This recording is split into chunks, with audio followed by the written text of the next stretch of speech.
중국 공산당은 1949년 집권한 이래 수없이 중국의 대혼란을 일으켰습니다. 문화대혁명은 전통적인 가치를 뿌리 뽑았고 천안문 대학살은 민주주의에 대한 사람들의 꿈을 파괴했습니다. 그리고 지금에 와선 모든 세계인들이 꺼리는 나라가 되었습니다. 무엇이 중국인의 양심과 친절을 빼앗아 갔을까요? 1989년은 중국의 특별한 시기였습니다. 경제개혁과 외국인 투자는 많은 긍정적인 변화를 가져온 반면 중국 지식인들과 일반 대중은 정치체제의 제약을 느끼고 있었습니다. 마침내 대학생들은 공직자 부패 반대에 나서며 행동했습니다. 이때의 청년들은 국가에 대한 책임감으로 민주주의와 자유를 요구했습니다. 1989년 통치를 유지하기 위해 공산 정권은 천안문 광장에서 평화적으로 시위하는 학생들을 폭도라 칭하고 그들의 움직임을 막기 위해 군대와 탱크를 보냈습니다. 중국 공산당은 이전의 세뇌가 학생들을 너무 애국적으로 만들었고 그들이 너무 국가에 대해 깊이 관심을 가졌다는 것을 깨달았습니다. 따라서 그들은 훗날 이상적인 사회에 대한 책임감을 버리게 하는 교육을 실시했습니다. 학생들이 자기중심적이고 물질주의적으로 변하면서 사회 전체가 이상주의와 유신론에서 멀어졌습니다. 대신 단기적인 이익과 안락한 삶에 끌리게 됐습니다. 그것은 중국을 돈, 쾌락, 성, 도박, 마약을 추구하는 방향으로 이끌었습니다. 1992년 5월 파룬궁이 대중에게 소개됩니다. 파룬궁에 대해선 이미 여러 차례 다룬 바 있는데요. 중국 공안부 자료에 따르면 1999년 7월 중국에 약 7천만에서 1억 명의 파룬궁 수련자들이 있었습니다.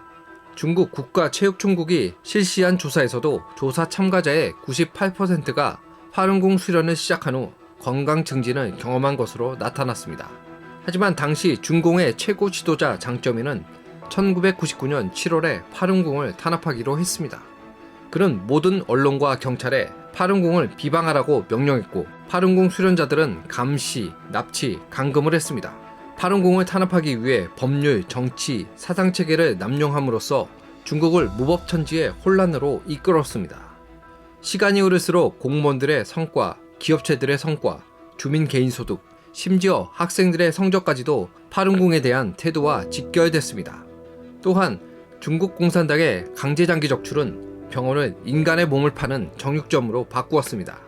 이것은 중국을 전례 없는 도덕적 타락으로 이끌었습니다. 관리들은 자리를 유지하기 위해 그들의 권력을 남용했고 일반 시민 또한 거짓말과 부정행위를 통해 개인의 이익을 극대화했습니다. 현대 중국인들의 도덕은 어디까지 떨어졌을까요? 시수란이라는 이름의 노인이 버스 정류장에서 넘어진 후 펑이는 그녀를 일으켜 세우고 치료를 위해 병원으로 보냈습니다. 그러나 시수란은 펑이에 의해 쓰러졌다고 주장하며 펑이를 고소했습니다.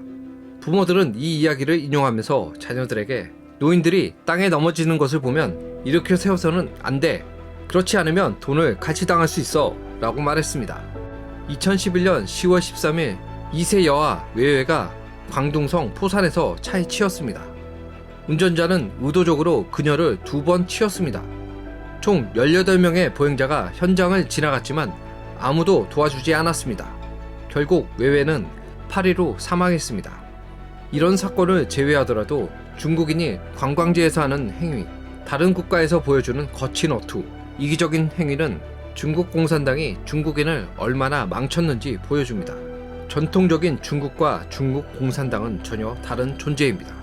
중국 공산당은 안정 유지를 가장 중요하게 여깁니다. 이를 염두에 두면 모든 사람이 안정에 대한 잠재적 위협입니다.